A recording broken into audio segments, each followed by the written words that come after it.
Geva क्षेत्र गुल्मी नेटवर्कमा यहाँलाई हार्दिक स्वागत छ। अब हामी प्रस्तुत गर्दैछौं गुल्मीमा संविधान सभाको चुनाव, लाल किल्ला बचाउने र भत्काउने लडाई विषयक एक चर्चा।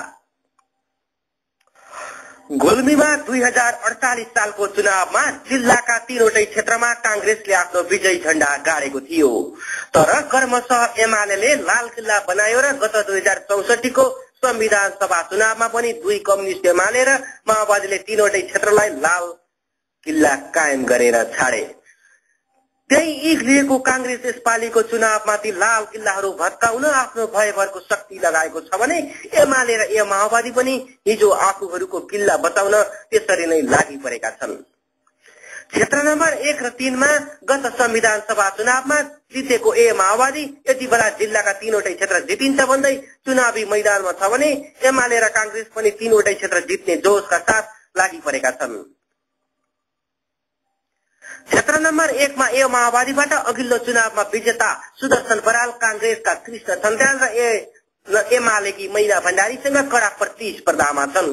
क्षेत्र नम्बर 2 मा दुई पटक जितेका एमाले नेता प्रतीक कुमार गेवाली, कांग्रेस नेता चन्द्र भण्डारी र माओवादी नेता अशोक थापा बीचको जीत हारको नतिजा यसपालि रोमाञ्चक बन्ने देखिन्छ।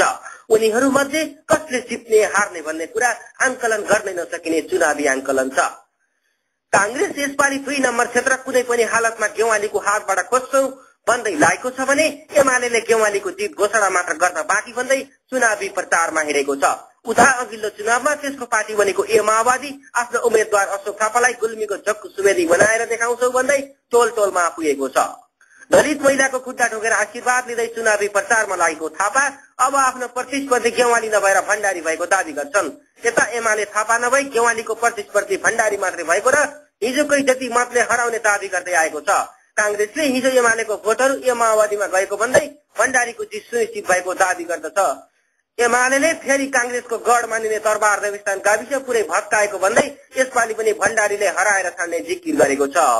3 नम्बर क्षेत्रमा पनि त्रिपक्षीय टक्कर चलेको छ।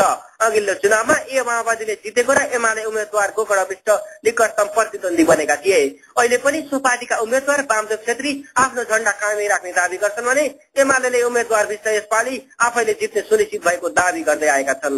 उता कांग्रेस उम्मेद्वार कर्ण प्रताप सेन हिजो कम्युनिस्टहरूले भ्रम गरेर जितेको आरोप लगाउँदै यसपालि कांग्रेसले जित्ने दावी गर्छन्।